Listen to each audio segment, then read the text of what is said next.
Assalamu alaikum, саламатсыздарбы, урматтуу биздин каналдын көрүүчүлөрү. Бүгүн дагы өткөндө суроолор болду. Ушул Табылды Абдыраманович агайга көп суроолор бар экен. Бүгүн дагы мына атайын келип отурам. Бир нече суроолорубуз бар окумуштуу агайыбызга. Табылды Абдыраманович, саламатсызбы дагы бир жолу? Саламатсыздар. Э, Ушул биз тарых боюнча ушундай берүүлөрдү көргөндө бир биздин элибиз мындай саясатка, тарыхка дагы кызыккан элбиз. Анан коомчулукта ушул казактардын арасында Чыңгыз хан жөнүндө суроо болот да. Чыңгыз хан казак болгон деп, анан өткөндө баягы монголдун окумуштуулары андай болгон эмес деп. Кыргыздар сиздин деле анча мынча ойлоруңузду угуп калчу элек, бул кыргыз болгон деп. Деги эле Чыңгыз хан ким болгон, ушул жөнүндө айтып берсеңиз. Негизи бул Чыңгыз хандын теги бүйүрдү кызыткан маселе байыртан эле.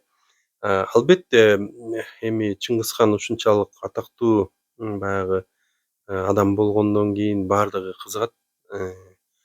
Анан бирок мисалы үчүн падыша ылык Россия учурунда эле Березин деген бир окумуштуу болгон, аябагандай авторитеттүү чоң окумуштуу болгон. Ошол изилдеп Чыңгыз хандын тегин анан жазганда Чыңгыз хан бул энсе кыргыздары ушул монгол талааларын басып алганда ошол жерге келип монголдорду басып алган уру башчы дейт да, кыргыз уру башчысы. Ошонун тукуму кийин монголдошуп кеткен да, ошонун тукуму ошо Чыңгыз хан деп жазган да. Себептен баягы уруну басып алганда монгол уруларынын баарын башчыларын башын алып туруп өздөрү хан болгон да. Мына ошондой хандын тукуму бул кыргыз болгон, монголдошуп кеткен деп. Монголдошуп, монгол тилинде сүйлөп калган, монгол тилинде сүйлөп калган. Бирок кыргыз. Кыргыз дейт да, генетически кыргыз, бирок монгол деп жазган да. Анан бирок СССР учурунда бизде Евгений Кычанов деген Санкт-Петербургдук окумуштуу болгон. Ал кезде Ленинград деп койчу элек.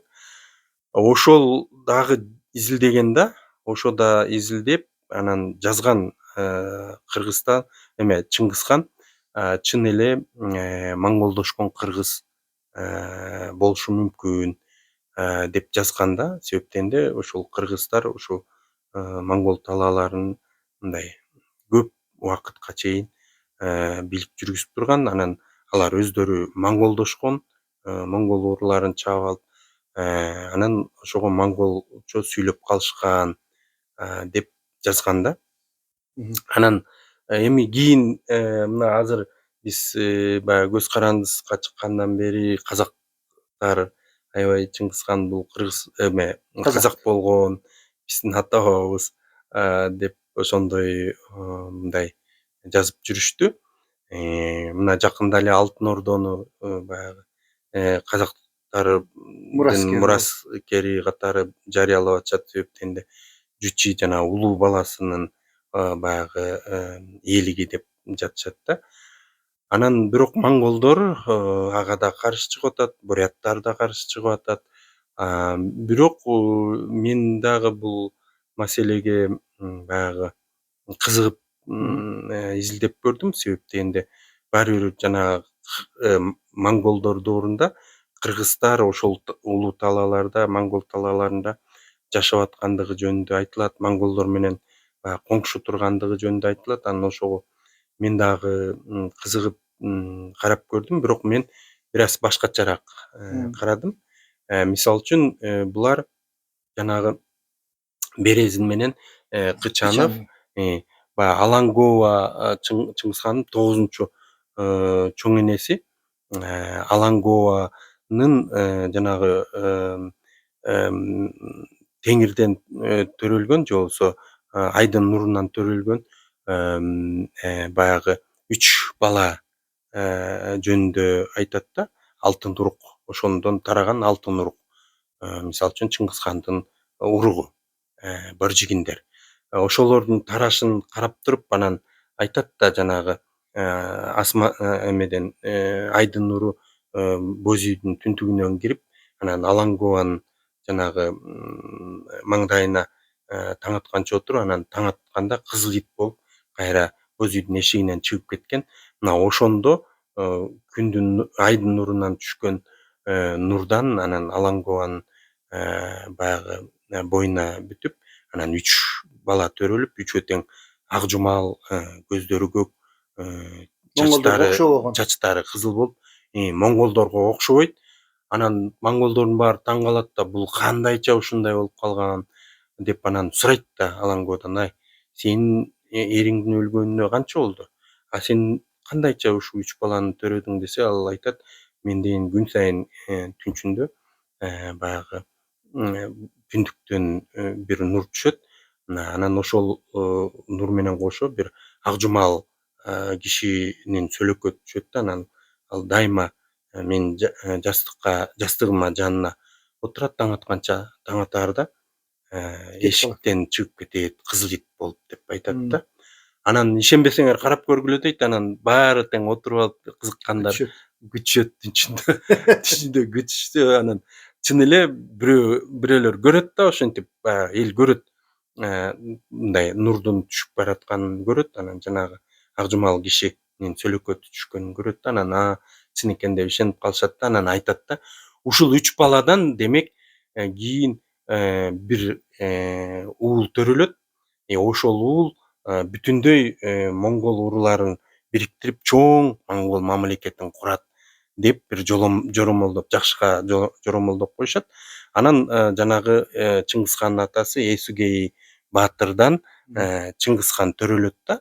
Чыңгызхан төрөлөт да анан Чыңгызхан дагы мындай ак жумал, көздөрү көк, чачтары Ошондо саргыч. асмандан түшкөндүн баласы Эсүгей болуп калабы? Үчөөнүн бирөөсү.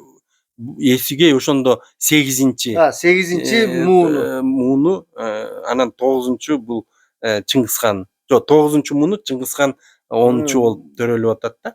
Мына ошондой болгондо анан төрөлгөндө анан баары айтат да, баягы биздин ата бабалар болжогон бала төрөлдү окшойт, эми төрөлдү. 9 ата өткөндөн кийин кайталанып атат да тиги урук. Ошол урук кайталанып атат да. Анан ошол баягы бала төрөлгөн го деп мындай элдер жакшыга жоромолдоп коюшат да, жоруп коюшат. Анан бирок кийин албетте жана Чыңгызхандын бийликке келиши бул аябай азап тозок менен, өзүңүздөр билесиздер, атасы өлүп калып 10 жашында ошентип аябай кыйынчылык менен болуп отуруп анан баягы бийликке келет да. Бирок мен ушул жерден Алангованын 3 баласын тең карадым да. 3 баласынын тең тукумдары кандай өнүккөн, каяка кеткен деп караганда, чынында мисалы үчүн жанагы улуу баласы бугу Катаги деп атпайбы? Катаги дейт. Анан андан катагандар тараган дейт да. Катаркин деп коет монголдор. Бирок ошондон катаган дейт. Ошол улуу баласынын тукумдары жанагы Чыңгызхан эржетип баягы монголдорду чогулта баштаганда булар тең ата да баары тең. Баары. Баш ийбейт. Анан ким баш ийбесе баары тең качкан да, бөлүнүп качып чыгышкан. Себеп дегенде тиги кырып коюшу мүмкүн. Анан ошондо катагандар биринчи болуп жанагы Энисей кыргыздарына качып келет да. Ошого жакын жерге жайгашып турат да. Анан кийин Чыңгызхан жанагы 3 уулдун бирөөсүнүн тукумдары кирет экен да. Качып келет да. Анан кийин Чыңгызхан жана өзүнүн элигин 4 баласына бөлгөндө дагы ошол катагандар тиги дагы бир элик түзөт да, атайын жанагы Хорчи деген жээни үчүнчү. Ошо катагандар Энисей кыргыздар менен кошо Хорчинин улусуна кирет да. Улусуна кирет. Эң кызыгы баары бир Чыңгызхан баарын бириктирген да, ошо катаганды кошуп. Ооба. Анан ошол жерде анан кийинки уруктар жанагы бугу жана Салжугит урусу тарап атпайбы кийинки жана бугу Салчу деп коет. Ошол баладан Салжугит урусу тарайт дагы. Анан кийин алар да качат да. Алар жанагы коңураттар менен качып атпайбы? Чыңгызхандын тукуму, ата бабасы бүтүндөй ошо коңураттардан кыз алып турушкан да. Бирок ошолор кошо качып, салжүгүттөр менен кошо качып, анан алар дагы эмнегедир Алтайга качып Алар да келишет ошого да. качышат. Кыргыздар турган жерлерге качышат да баары тең. Анан ошондон мындай ой жүгүртсөк болот. Эмне үчүн булар Наймандарга же башка бир жакка качпайт? Кыргыздарга Атайы ошо кыргыздар турган жерге качат. Демек булар баягы монголдошо электе, чын эле Березин, Кычановдор айткандай, булар монголдошо электе ата бабасы кыргыз болгон да. Ошондуктан кыргыздар турган жерге, кыргыздар контролдогон, мисалы үчүн Алтайга, ошол жерлерге качып барышкан да деп ошону билдим. Экинчиси, бул жанагы Чыңгызханды тигил эме Березин дагы Кычанов да айтат да, Чыңгызхандын чыныгы нукура атасы эми баягы асмандан нурдан төрөлбөйт да адам. Ооба. Анан ошондо караганда баягы Алангованын бир жан сакчысы болгон да. Мына ошол мындай личный гвардиясынын башчысы болгон, жан сакчыларынын башчысы. Ошол Малик Баяут деген Ошол жигит болгон. Чыңгызхандын өзүнүн атасы жөнүндө сөз болуп атабы? Жок, Же 9-чу атасы. 3 уулдун атасы Ооба, жөнүндө? 3 уулдун атасы, 9-чу атасы, 3 уулдун атасы жөнүндө болуп атат. Ошол нун бир эмеси жан сакчысы болгон экен, Малик Баяут деген. Анан ошол монголдордун ичинде жалгыз ошол көзү көк, ак жумал, мындай чачы саргыч келген адам болгон экен да. Анан ошого Березин дагы, Кычанов да жазат, ушул киши бул 3 баланын атасы болушу мүмкүн. Анткени эри өлгөндөн кийин Алангова ушул адам менен мындай, азыр биз гражданский брак деп коебуз го. Ошондой бир мамиледе болгон. Анан ошондон 3 бала төрөлгөн, берки болсо жөнөкөй эле легенда деп ошондой негизде жазат да. Ал киши кыргыз. Ошол кишини кыргыз деп атышат да, бул Энсей кыргызы деп атышат да. Себептен эле көздөрү көк, ак жумал болуп атпайбы? Анан бирок бул жерде бир сонун жери бар экен да. Себептен эле аны Малик Баяут деп атап атышпайбы? Малик деген Малик, мына Баяут деген бул урук. Ошо Энсей кыргыздарына жакын жерде жашаган урук. Комшу уруу да. Малик деген сөз, бул араб сөзү, бул жанагы башкаруучу дегенди түшүнөт. Демек ошол жетекчи урук. Энсей кыргыздарын жетектеген же башка ошо Баяут урууларын жетектеген бала да, урук да. Анан бул баланы кантип баягы кимге түшүп калган? Добунбаянга, Алангованын күйөөсүнө. Ал Алангованын күйөөсү мергендеп келатат, бир кийик атып алат, келатат. Анан келатса, алдынан бир чал чыгат да. Анан чал чыгып көрөт деген кийик атып келатканын. Анан айтат: "Ай, Добунбаян, сен баягы кийик атып келаткан турбайсың? Келе мага бир шыралгы бер.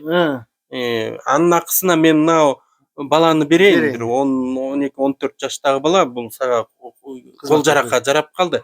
Кызматчы кылып ал" дейт. Анан макул дейт дагы, атынан түшүп туруп, бир санын кесип берет тиги эмен маралдын. Анан тиги баланы берет, анан алып келет дагы. Анан ошол кызмат кылып жүрөт. Бирок тиги аябагандай мындай тың бала болгон да. Анан көрүп, бул тың турбайбы деп туруп, анан жан сакчысы кылып алат да. Жан сакчысы кылып алса, ал аябай ушундай кыйындыгын көрсөтөт. Анан ошентип отуруп, ал жанагы аны кайтарган личный гвардиясынын башчысы болуп алат да, жетекчиси болуп. Анан ошо жетекчиси болуп жүргөндө, баягы согушка барганда Добунбаян кайтыш болуп калат да, согуш болуп, өлөт, жарадар болуп. Анан өлгөндөн кийин, анан ошону окумуштуулар айтат. Демек булар ошондон кийин Алангова менен ушул эми эң аскердин башчысы болуп атса, анан мамиле болгон деп ошентип жазып жүрүшөт да. Бирок чын-чынына келгенде жанагы 3 бала тең, тиги Чыңгызхан боржигиндер чоңоюп, мындай көбөйүп, баарын кубалап баштаганда, жанагы эле 2 баланын тукуму бекеринен Енисей кыргыздарына же Улуу Алтайга кыргыздар жашаган жерге качып барганы бекеринен Эми эмес. Табылды Абдыраманович баягы айтылбай калган нерселер бар да, балким ошол жанагы атасы аларга айтып жүргөндүр. Силер менин эле балдарым болосуңар, кийин туугандарыңар тиякта деп. Эми Жок, жоромал алар билген да. билген деңиз. Алар билген, бирок мындай жашырыш керек болгон да. Жашырыш керек болгон. Себеп дегенде жанагы Малик Баяуттун эмеси деле, мисалы үчүн, булар монголдор теңирчилер болгонда, Енисей кыргыздары айрыкка киргенде алар уже башка динде болгон. Манихей дининде болгон да. Анан ошого мындай бири-бирине туура келишкен эмес. Ошондуктан дагы мындай бийликти кармап калыш үчүн кичине мындай санжырага салып, оңдоп түстөп коюшкан да. Бирок өздөрү билишкен алар. Бирок кийин баягы балдары сурап атпайбы, 5 бала төрөгөн да, тиги Добунбаяндан 2 бала, анан жанагы 3 бала. Анан берки балдар айтат да, силер эмне ушундай ак жумалсыңар деп, анан баягы бири-бири менен тил табышпай урушуп эметкенде, анан тиги Алангова отургузуп алып туруп айтат да, силер эмне эле бөлүнүп атасыңар? Бөлүнбөңөр, баарыңар тең чогуу болгула. Баарыңар тең менин карыныман чыктыңар да.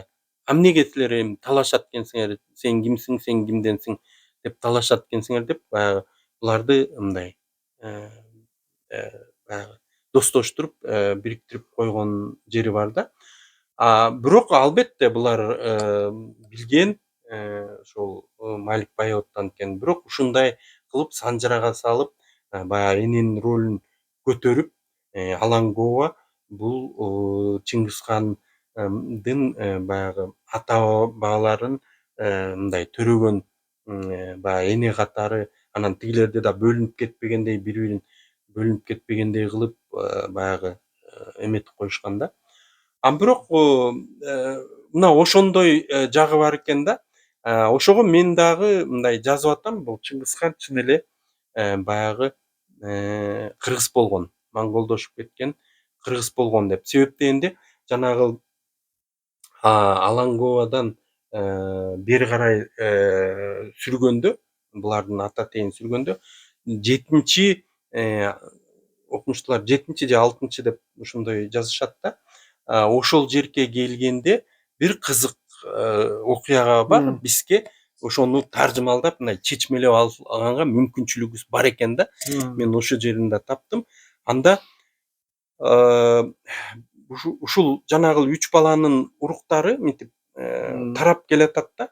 Тарап келатат дагы, анан кийин Хайду деген бир 7-чи 6-чы жанагы муундагы чоң атасы Чыңгызхандын, ошол Начин деген дагы бир жанагы 3 баланын дагы бир веткасы да. Ошол экөө мындай тең туш болуп калат да, аталаш туугандар да булар эми. Ошо тең туш болуп, конуштары бир болот. Анан Начин Батыр, эми орусча Батыр, Начин Батыр ошол киши Баргут деген урууну башкарып калат да.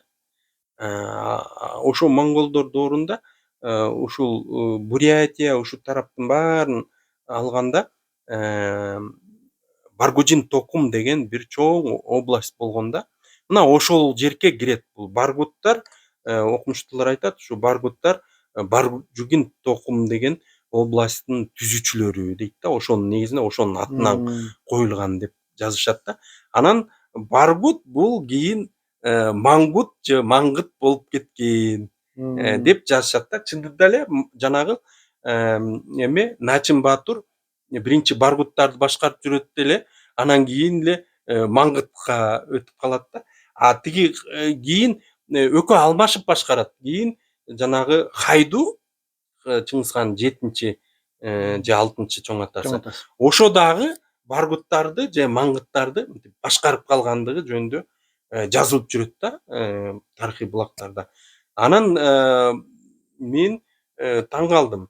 Анда ушул мангыттар тиги буряттардын, монголдордун жанагы эмесинде эпосторунда Кесер деген мындай Манаска окшош эпостор бар да.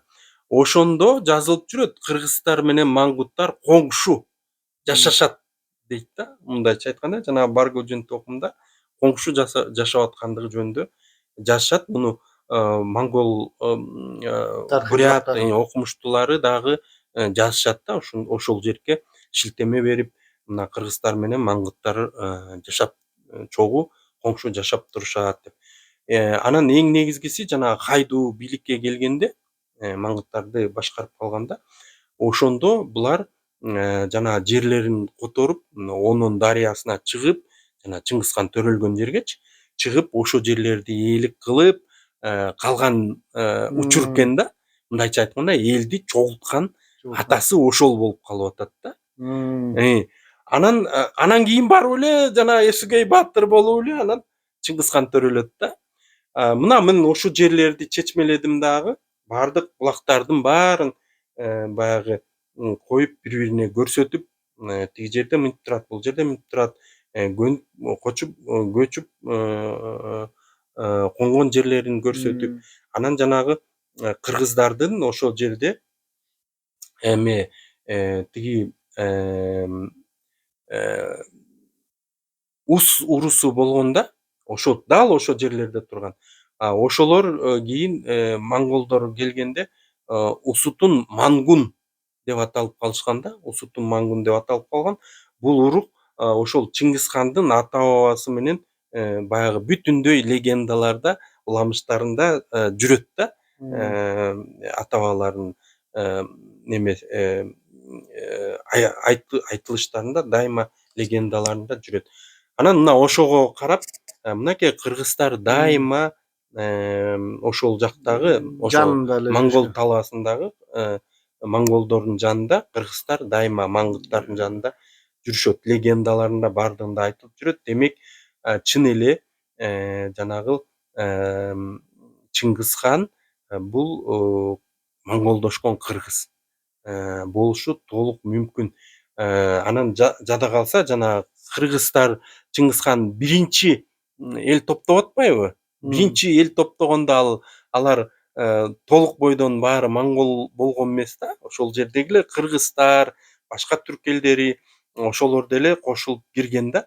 Анан ошого карап мен жаздым, демек бул Чыңгызхан чын эле кыргыз болушу мүмкүн. Талдап Абдурахманович, эми казак туугандар кайсы аргументтер менен Чыңгызханды казак деп айтып жатышат? Ушул жагы дагы бизге кызык. Алардын дагы фактылары бар да. Ооба, алар эми баягы мындайча айтканда, ошол монголдор доорунда көпчүлүк монгол урулары азыркы Казакстандын территориясына келип конуп калышкан. Анан ошого карап мындай Чыңгызханды мындай казак кылып да айтып атышат. Анан аларда жана Майкы би деген бар да. Ошол Майкы би мындайча айтканда, алардын баягы мындай легендаларын сүрүштүргөндө ошол адам Чыңгызханды жанагы 1207-жылы хан көтөрүп атпайбы? Ошо хан көтөргөндө Майкы би катышкан деп мындай далилдеп кеңге аракет кылып атат. Бирок башка окумуштуулар деле, мисалы үчүн бурят, башка окумуштуулар деле чын эле ошо Майку деген адам катышкандыгын далилдесе болот да. Мындай окшош аттар бар. Анан бирок ошол эле учурда жанагы Хорчи жиени болуп атпайбы Чыңгызхан. Ошол Хорчиге да өзүнчө улус берип атпайбы? Ошол экөө катышкандай болуп жатат да. Баягы Чыңгызханды хан көтөргөндө катышкандай болуп атат. Анан бул жерде жанагы чын эле Хорчи ошол жерден алып атат да өзүнүн улусун. Ошого мындайча айтканда ушундай бир эме бар. Майкы би болсо азыркы мына казактардын Уйшин урусу бар го. Мына ошол Уйшин урусунун жанагы табын урусунун, кара табындардын мындай ата бабасы, түпкү атасы катары Санжырада эсептелет да. Башкырлардын да табындарын. Эми Талдап Абдурахманович, дагы бир суроо. Мына өзүңүз билесиз кайсы бир жылдары Путин казак деген эме болгон эмес тарыхта, тиги бу дегенден кийин аябай кайрыкча Казакстанда ушул тарыхка, археологияга, генетикага катуу көңүл бурулуп, булар өзүнүн улуттук иденттүүлүгүн көтөрүүдө чоң үлкөн иштер жасап коюшту да. Эми кечээки күнкү сиз барган симпозиум деп коебу, эмне деп коет, ошол симпозиумдарда айткан казактар өзүнүн ошол Алтын Ордонун мураскери катары тааныгандыгы геосаясий талаада ошол эле кыргыздарга дагы кандайдыр бир преферанс мындай биз деле эми кандайдыр бир деңгээлде ошол өрөөнгө эме кылганбыз да, кандайдыр бир ошолордун эмесинде эми өзүбүзчө болсок дагы бизге дагы бир мындай иденттүүлүгүбүз үчүн биз ушундай бир мамлекеттер болгон дегендиги үчүн бизге дагы кандайдыр бир мындай оң таасирин тийгизеби же жөн эле ал казактар үчүн биз биягы казактар тиягы Темурид өзбектер болуп биз забортом мындай калып калган катары сыпатталабы деги эле ушул тарыхый чөйрөдө биздин ордубуз кандай мындай кандай кабыл алынат ошол биз мураскерибиз деп аткан сөз кандай бизге кандай таасир берет? Негизи эми казактар туура эле мураскерибиз деп алса болот. Бирок мындай алар жанагы мисалы үчүн толугу менен бул казактын мамлекети деп ала албайт да. Себеп дегенде ошол эле мисалы үчүн жана Чыңгыз хан бөлүп атпайбы өзүнүн баягы Уулдарына жерлерди. 4 уулуна бөлүп атпайбы?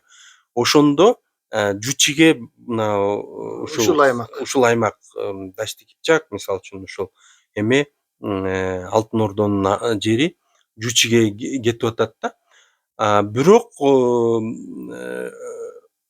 Чыңгыз хан ошол эле учурда жанагы Жучиге айтып атат да, сен дейт бүт өзүң басып алган уруулардын баарын өзүңө мындай алып ал, баш ийдирип, ошо сага бердим ошолорду деп атат да. Анын ичинде эле жанагы кыргыздар бар, жанагы маңгыттар, аз уруулары ошолор болгон да. Анан ошолордун негизинде келип туруп жанагы Жучи улусу түзүлүп атат да.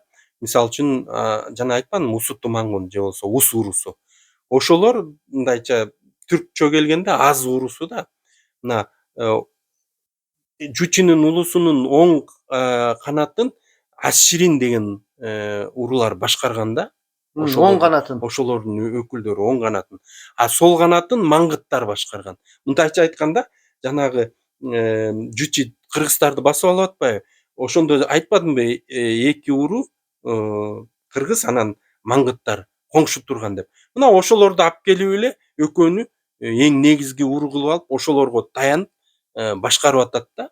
Анан кийин Батый келет, Батыйлар деле ошентет. Токтомуш ханды тиги кыргыздар алып келип хан кылып атпайбы? Токтомуш ханга чейин тиги Мубарек шахты алып келип хан кылышат кыргыздар. Көтөрөт хан кылып, өздөрү алып келип хан көтөрүшөт. Мындайча айтканда кыргыздар ошо Алтын Ордодо эң түзүүчү элдердин бири болгон. Анан жанагы Токтомуш ханды хан көтөргөндө алар Мамайды аягына чейин баягы кубалап, өлгөнүнө чейин баягы катышканда, кайсы жерге барбасын Мамайды кубалап барып отуруп, анан Кaf шаарынан камап, анан ошол жерден Мамай өлтүрүлгөн да. Ошого жанагы кайда барсаң Мамайдын көрү деп кыргыздар бекер айтып калган эмес. Себеп дегенде ошол Токтомуш хан кыргыздарга таянып туруп, анан жанагы кубалатып жеткирип өлтүргөндүктөн анан ошого кайда барсаң Мамайдын көрү деп калган. Себептен кача албай калган да, эч жакка кача албайт, эч жерден жардам ала албайт. Бир гана өлүм калган да ага. Ошого мындайча айтканда Алтын Ордонун эң алгачкы түбү бул кыргыздар менен байланыштуу болгон. Бирок кийинчерээк, албетте кийинчерээк мисалы үчүн жанагы Ногой ордосу, маңгыттар Ногой ордосун түзүп атпайбы? Ошондо албетте жанагы Алтын Ордонун айрым уруктарына Ногой деген ат дагы тараган. Айрым кыргыз уруулары деле Ногой деген атты алып калган. Ошондуктан Манас эпосунда дагы жанагы Манастын чоң атасы Ногой болуп кирип калган да. Анан бул жерде дагы бир ушундай өтө кызыктуу жери кыргыздар менен байланыштуу.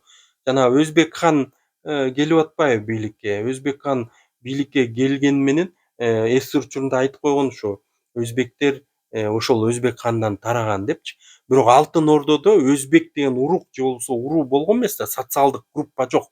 Жөн эле аты эле Өзбек Жөн деген эле хан аты болгон. Өзбектин ханы болгон. Анан эски учурунда ошого жалгаштырып эле Өзбек деген элди атап коюшкан. Себеп дегенде Түркистан деген атты жок кылыш керек болгон да. Себеп дегенде тиягында Түркия капиталисттик өлкө, а бу жерде социалисттик Түркистан болгонго болбойт дешкен да. Ошондуктан атын өзгөртөлү деп анан Өзбекти жана Өзбек ханга такаптырып эле анан Өзбекстан кылып коюшкан да.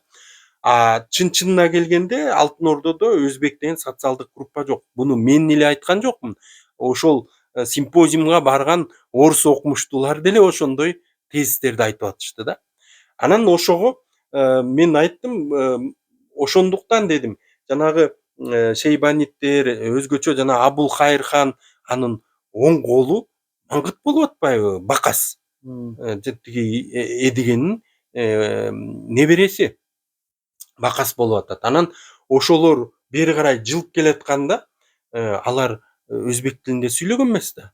Алар Алтын Ордонун кыргыз тилинде же болбосо тиги Ногой тилинде сүйлөшкөн да. Анан кийин бияка келгенде булар бияктын баарын ээлегенде албетте жана жергиликтүү түрк элинин тилин алышты. Бирок жанагы берке келгенде ким Абул Хайр хан Бакаска ыраазы болуп, бакастар айтат да ушул жерди барып алалы. Аябагандай көп бай, эме шаарлары көп, базарлары көп деп ишендирип келишкен да. Анан ыраазы болот да. Ыраазы болуп Мураска ошого биздин өзгөн шаарын белекке берет да, Бакаскачы. Анан Бакас алат да, Бакас ошол жерде туруп турат. Анан бирок бир маалда бул жакта да кыргыздар болгон да ал жерде. Мына 12-кылымдан бери жазылып жүрөт. Бул жерде кыргыздар болгон. Мен болсо Карханилердин баарын бул кыргыздар болгон деп жазып жүрөм. Анан кийин бияктан элди көрөт, баары менен баарлашат, нетет. Анан ошого бул өзү Абул Хайр ханга каршы чыгат. Башка чеңгиздиктер менен сүйлөшүп алып каршы чыгат да. Анан каршы, бирок кийин экөө достошуп кетет. Бирок ошондо Бакас бул жерден кетип калат кайра Алтайга. Алтайга кетип калат. Мына ушул окуялардын баары тең Манас эпосунда куюлушуп айтылып турат да. Себептен Манас эпосунда да жана алтайлык кыргыздар Тянь-Шанга Манас көчүрүп келип атпайбы? Манас көчүрүп келет. Анан мына Манас таласты алат. Ак балта чубак бу барып тиги эмени алат, өзгөндү алышат, өзгөнгө туруп калышат. Анан бир маалда анан кайра Ак балта кайтам мен дейт да. Анан Ошпурдун уулун Кутубийди алып экөө кайра Алтайга кетип калат да. Мына ошондой жери бар. Азыр болсо карасаңыз, мына өзгөн турат бул жеринде Оштун тегерегинин баарын карасаңыз, моңгуш уруулар туруп атпайбы? Моңгуш урууларын жана Долон бир алып келди деп атпайбы? Ошо моңгуш уруусунун ичинде Маңгыт деген урук бар да. Карабайсызбы? Бул бекер эмес. Бул бекер эмес. Тува, азыркы Тувадагы эң чоң уруу дагы моңгуш. Алардын дагы санжырасында алардын өлкөсүн Маңгыт деген илгери, Моңгут дешкен экен да илгеричи. Чыңгыз хан дейт, ошол Моңгуттан Чыңгыз хан тараган дейт да. Чыңгыз хан Моңгут деген мамлекетти курган, империяны курган деген санжырасы бар азыркы тувалыктардачы. Анан ошого карасаңыз, мына баары тең мындай санжырада так айтылып атат.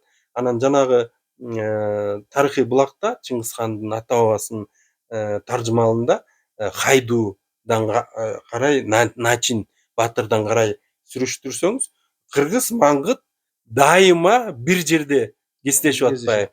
Алтын Ордодо да, Теңир тоодо дагы баардык жерде кыргыз Маңгыт кошуна жүрүп атат да. Ошондуктан мен ойлойм, бул албетте казактар баягы Алтын Ордону мураскер кылып айта берет.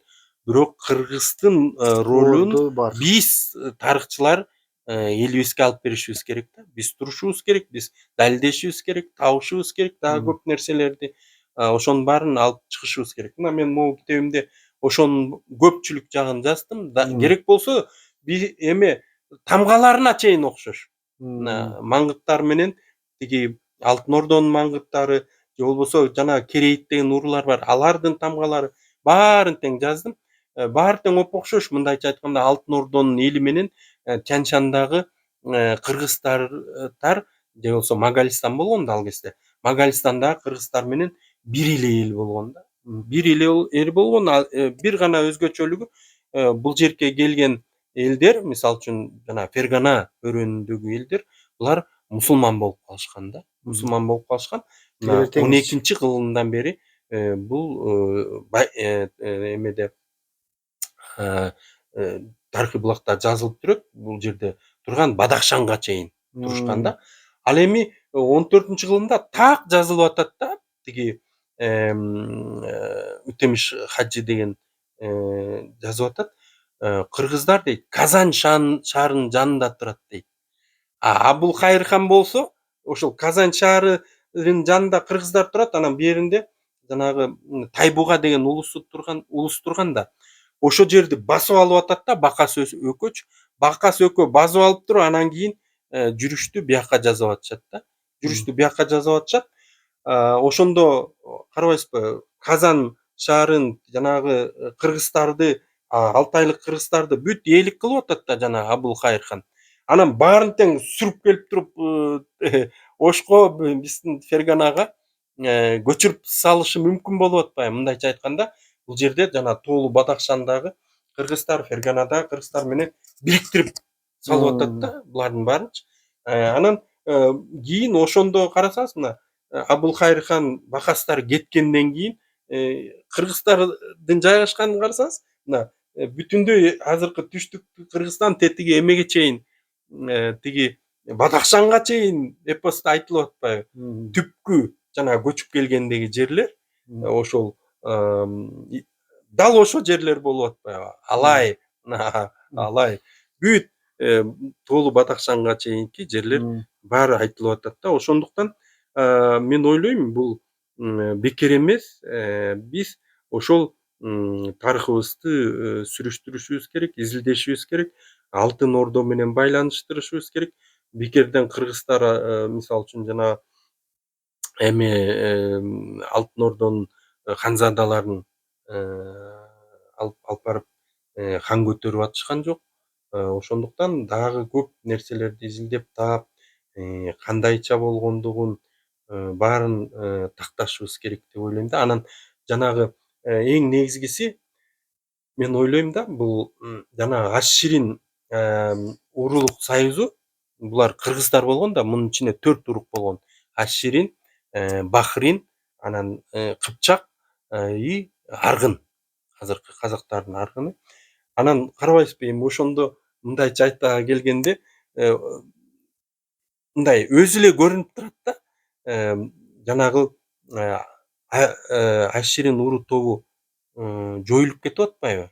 Чыңгиздер баягы талашып отурушуп жоюлуп кетип атканда дагы булардын бир бөлүгү кайра Тянь Шанга көчүп келген. Тянь Шанга келип бизге сиңирлешкен да. Ал эми жанагы аргындар менен кыпчактар, алар жанагы кайра тиги Абулхайыр хандан бөлүнүп, анан бери качып келип атпайбы бул Магалистанга. Магалистандын ханы Эсенбука аларга мына талас кыргыздардын жерин берип атпайбы? Мындайча айтканда, бияктагы кыргыздарга качып келишкен да. Бияктагы кыргыздарга качып келип, анан кайра жана Жаныбек менен Керей тиги Абулхайыр хандан бөлүнүп чыгып, буларды чакырганда, келгиле бияка элик кылабыз дегенде, анан кайра кетип атышпайбы? Анан Жаныбек менен Керейге барып, анан казак хандыгын анан тияктан баягы жарыялап атышат да. Ошондой келгенде деле баары бир көрдүңүзбү, казактын тарыхында Кыргызстан эч жака мындай бөлүнүп кете албайт да. Баары бир ошо кыргыздар менен байланыштуу жүрүп атат. Эң негизгиси жанагы Токтомуш хан өлгөндөн кийин кыргыздар Токтомуш хандын балдарын колдоп калган да. Балдарын колдоп калган. Себептен да балдары дагы баягы хандыкка атасынын ордунун ээлеп калганга аракет кылышкан да. Мына ошонун баары тең Манаста да бар, мына Сейфи Акскендиде да бар. Анан эң негизгиси бул жанагы улуу баласы Жалалидин атасынын ордун ээлей албай кийин качат да. Анан качканда да атасынын досторуна жана Витовко, Польшанын князьдарына барып ошол жерде мындай күч топтоп баш калкалап туруп калат да. Анан ошондо анан тигилер жанагы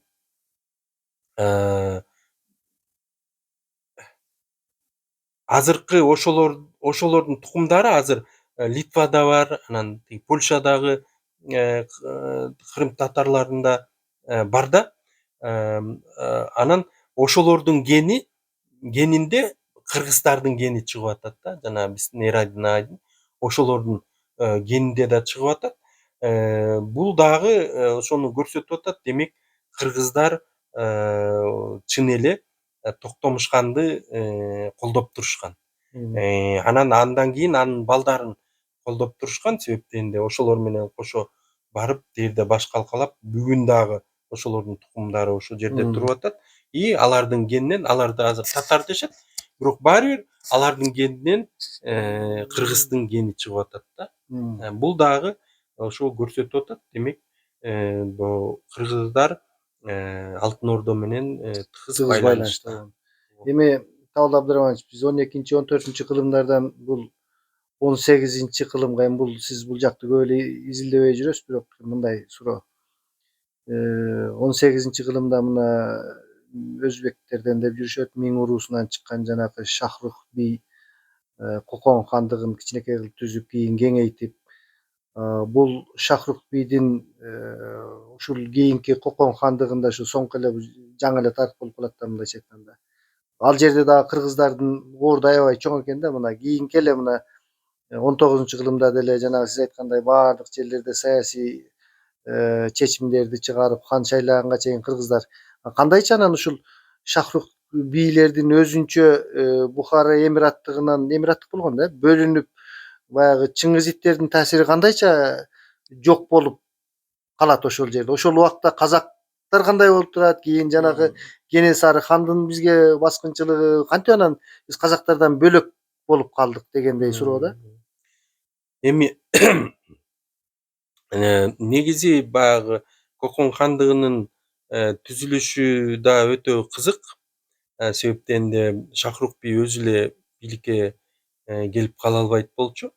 Ага жанагы кыргыздар, ошол жердеги жергиликтүү кыргыз урууларынын бийлери жардам берген да, өзгөчө Акбөтө би жардам берген. Аны айрым окумуштуулар эсир учурунда Чоң Багыш уруусунан деп жазышчу. Азыркы окумуштуулар эмнегедир Сару уруусунан деп жазып атышат да. Менимче Чоң Багыш эле болсо керек, бирок бул Акбөтө би өзү ошол кезде азыркы Хаджент шаарынын башчысы болгон. Мындайча айтканда мэри болгон. Анан авторитети аябагандай чоң болгон. Анан алар ошо Бухара эмиратынан бөлүнүп чыгууну каалашкан да. Анын жолун издешип, анан ушу Шахрух бийди барып сүйлөшүп, сени ушундай бий кылып көтөрөлү. Анан кийин мындай. Бирок ал кезде хан деп аталган эмес да, Шахрух. Бий эле аталган.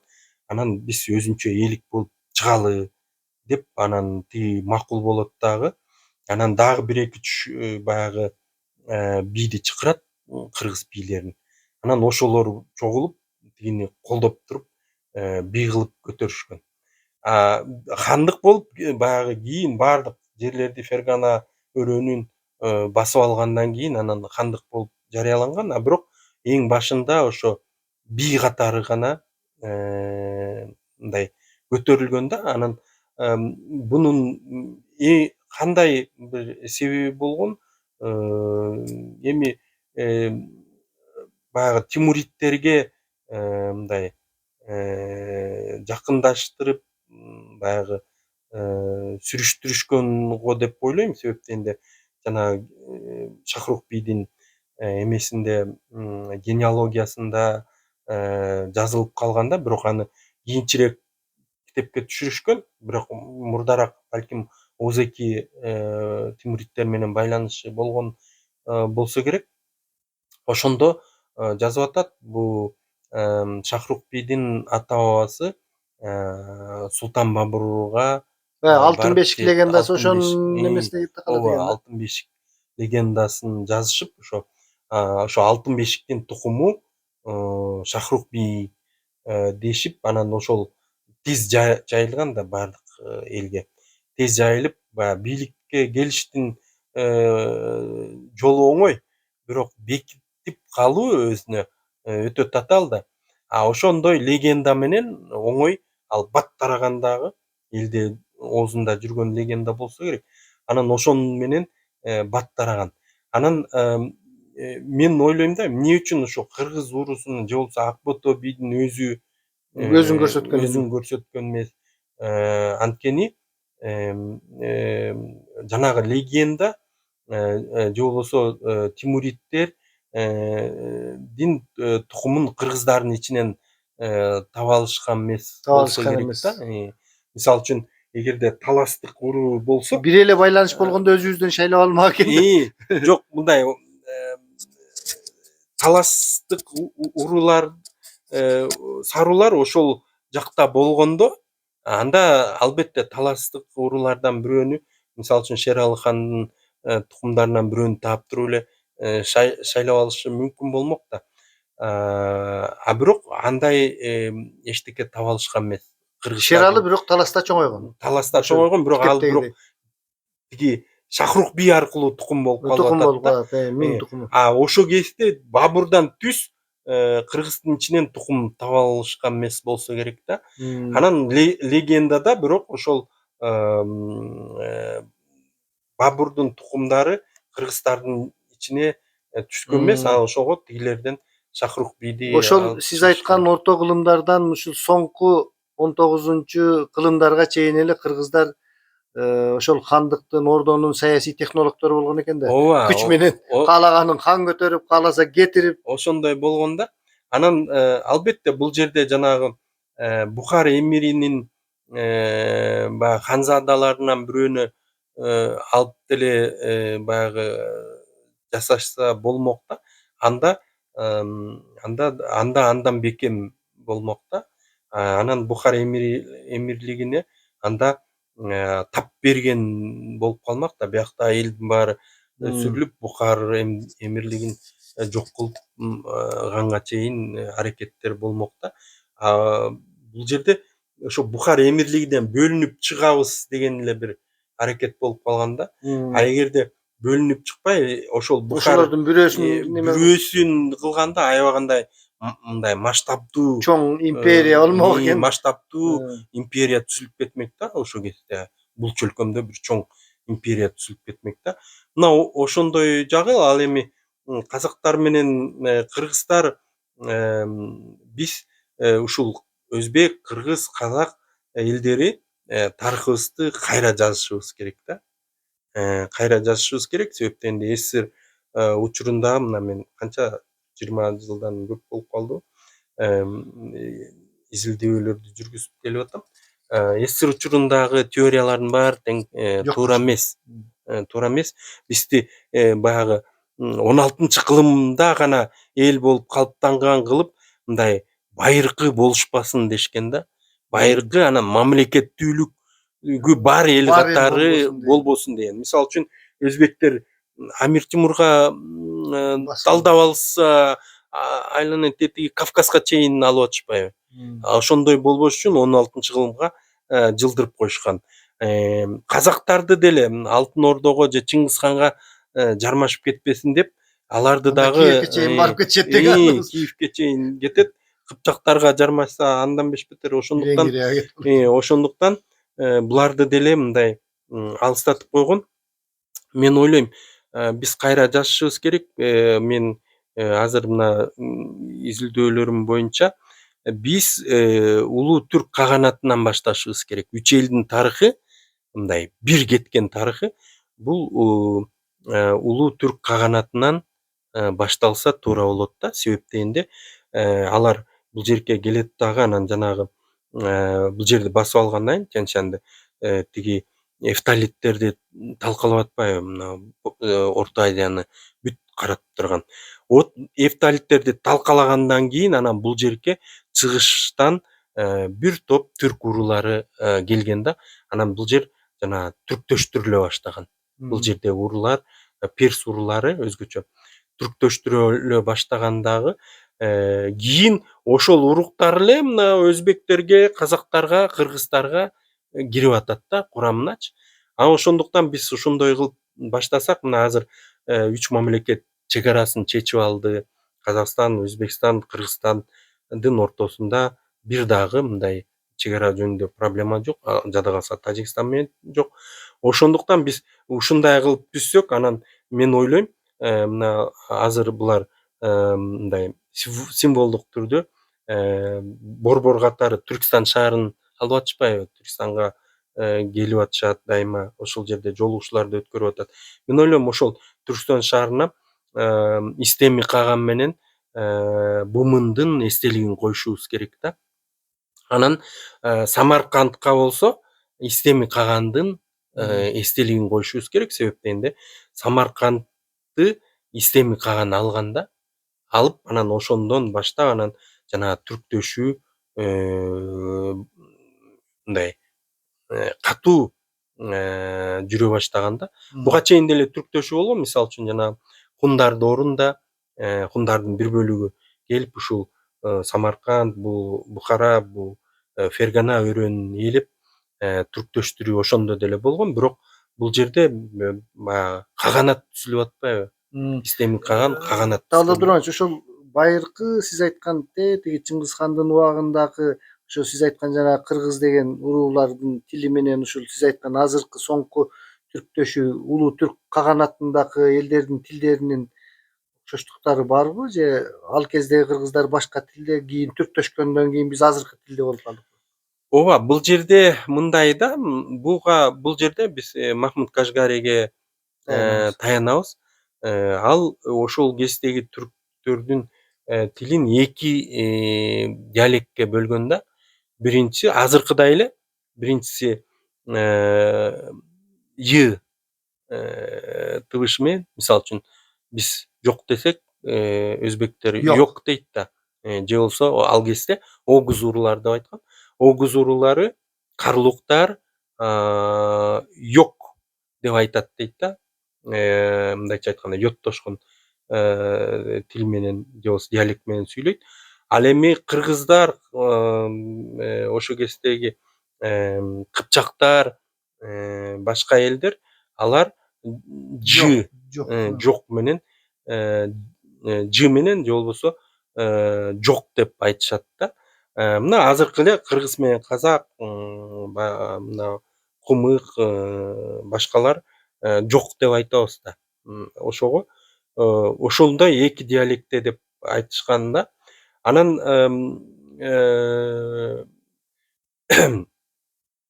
ошол кезде деле мына бүгүнкү күндөй эле мындай түрк элдери эки диалектке бөлүнүп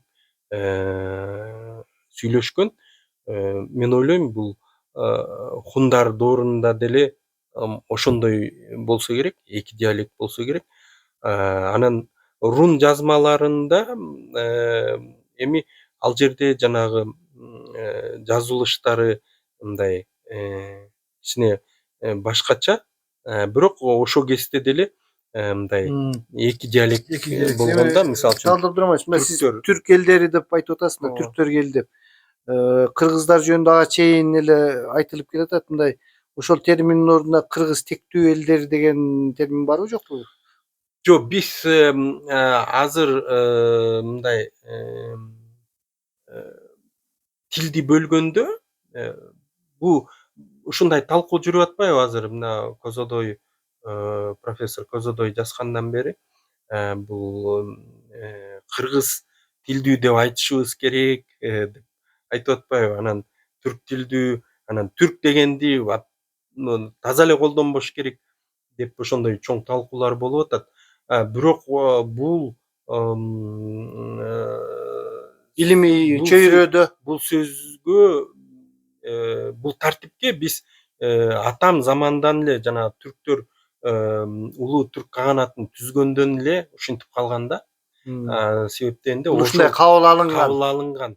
Себептен де энси кыргыздар деле өздөрүн түрк деген, баары түрк деген себептен де түрк каганаты түзүлгөндөн кийин санжыралардын баары тең түстөлгөн.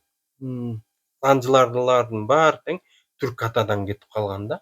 Мисалы үчүн тиги кундар доорунда санжыралар сөз жок түрдө Модешани менен жөнтөлгөн болуш керек деп ойлойм.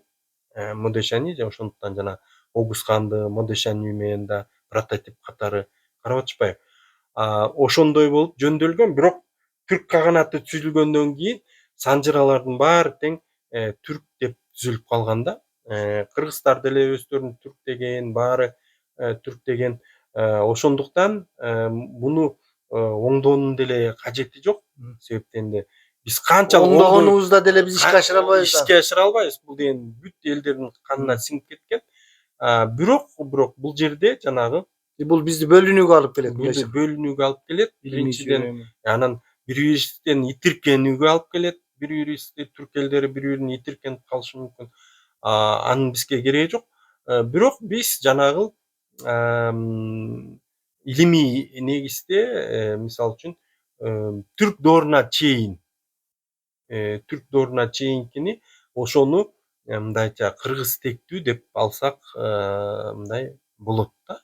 Түрк дооруна чейин гана. Ага кыргыз тилдүү деп алсак болот. Себептен де ошол кезде кыргыздардын мамлекети болгон. Енисейде Кытай булактарында кыргыздарды Гянгүнго, Гегүнго деп мындайча го деген бул мамлекет деп жазып атпайбы. Кыргыз мамлекети деп жазып атышат. Ошондуктан биз ошол жакты алсак болот. Себептен де биз мындай кыргыздар таасир берген да ошол кезде. Баары бир саясий процесстерге таасир берип турган. Талдап турганчы. Анда эми аябай көп сонун сөздөрдү сүйлөп бердиңиз. Эми акыркы бир суроону берип коеюн. Сиз мына окумуштуу катары көп чет өлкөлөргө барып жүрөсүз, ошондой эле түрк окумуштуулары менен сүйлөшүп жүрөсүз. Түрк окумуштуу тарыхчылары бизди кандай чоң агасы катары көрөбү же кичинекей баласы катары көрөбү же кең ата бир эски кыргыз уруулары катары алардын көз карашында биз кимбиз?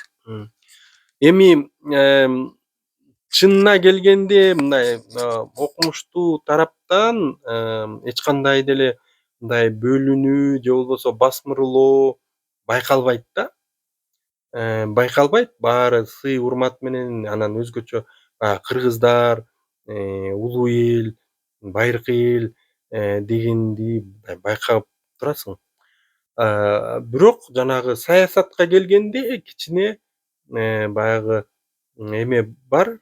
Себептен де мисалы үчүн Түркия азыр бул улуу мамлекет. НАТОнун мүчөсү. НАТОнун мүчөсү дегендей. Кыргыздар ким эле дегендей. Же болбосо Казакстан мисалы үчүн аябагандай чоң мамлекет. Бай мамлекет. Бай дагы мамлекет. Салмагы да чоң. Дүйнөлүк негизде баягы саясат жүргүзсө болот. Ошондой да. Бирок мындай биз баягы өзүбүздү мындай кичи мамлекетпиз деп мындай басмырланып же болбосо мүгдүрөп калбашыбыз керек. Президенттерди жакшы тандашыбыз керек. Мыкты адамдар президент болуш керек. Жакшы саясатчылар келиш керек. Ошолор ал кички мамлекетпи, чоң мамлекетпи ага карабайт. Ал дүйнөгө ошончолук элди, журтту таанытып, мамлекетти таанытып, өзүнүн позициясын дүйнөгө чыгарып, ошентип мындай дүйнөлүк аренада деле кадимки мындай чоң мамлекеттер менен тең тайлаша ала турган саясат жүргүзө алат. Мисалы үчүн Енисей кыргыздары деле башында Кытайлар деле жазган мындай кичинекей эле мамлекет болгон. Кичинекей эле. А бирок ошондой мындай таланттуу адамдарды бийликке алып келишкен. Барсбек Каган, андан кийинки кагандар баары тең өтө мыкты адамдардан болгон, элди алып жүрө алган, мамлекетти көтөрө алган адамдар болгон. Ошентип отуруп мына кандай деңгээлге жеткирди. Гүлдөп өнүккөн мамлекетке жеткирген. Тиги эмеден Азербайжандардын акыны болгон 11-кылымда Низами деген. Ошол атай бир поэма жазып, ошол поэмасында кыргыз мамлекетин даңазалаган да. Аябагандай даңазалаган. Ал жерде баягы ал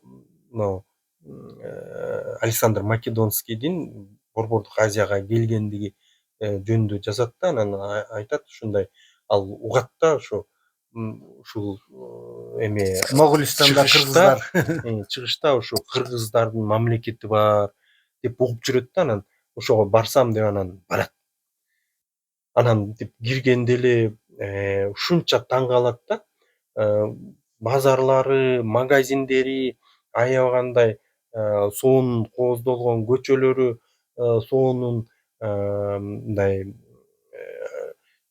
мынтип жазат да, алтын, күмүштөрү үйүндө кадимки эле буюмдай эле жерде жатат дейт да.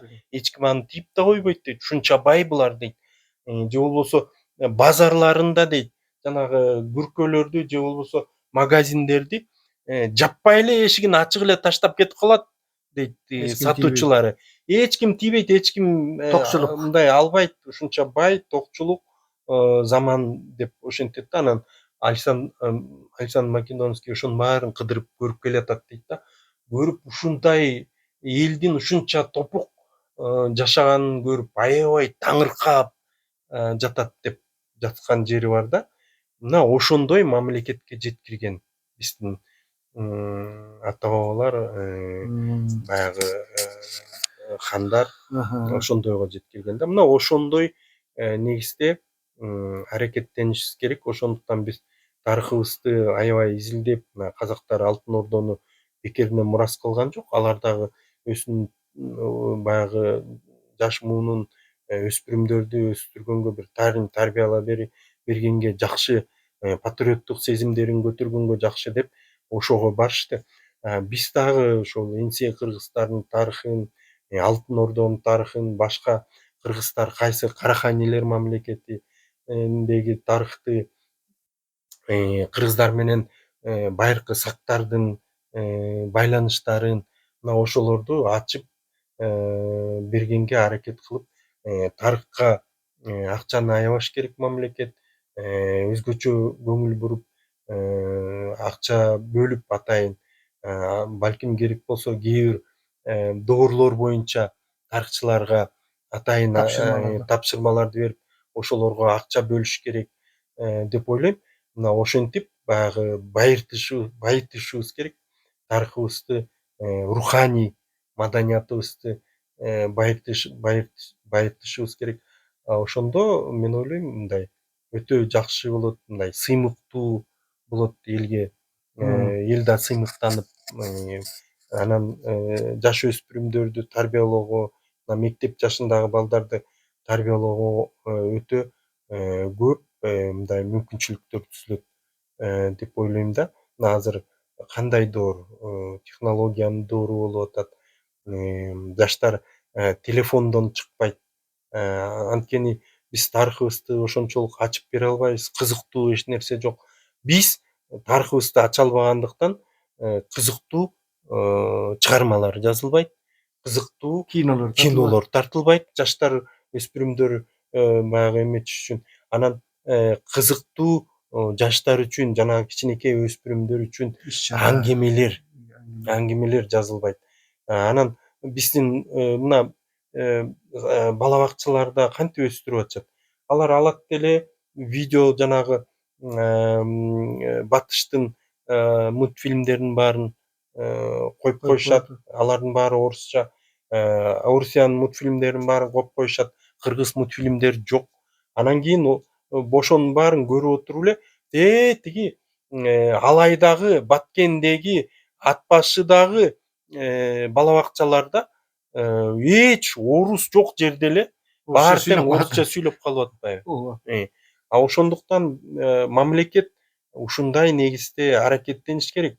Министрликтер ушундай негизде аракеттениш керек. Мына биздин мамлекеттик телерадио компаниясы ошондой негизде аракеттениш керек. Алар деле рекламадан аябагандай миллиондогон акчалар түшөт. Жок дегенде ошонун кайсы бир кичинекей бөлүгүн чегерип алып мультфильмге атайын мультфильмдерди тарттырганга жумшаса болот. Мен баягы компаниянын директорлори алмашкан сайын эле айтам ушул идеяны, ушундай кылсаңар болот деп. Бирок бирөө дагы мындай колго алып ушул идеяларды аракеттенип ишке ашыргылары келбейт. Анда эмесе урматтуу көрөрмандар, мына аябай сонун эми убакыт дагы аябай көп болуп кетти.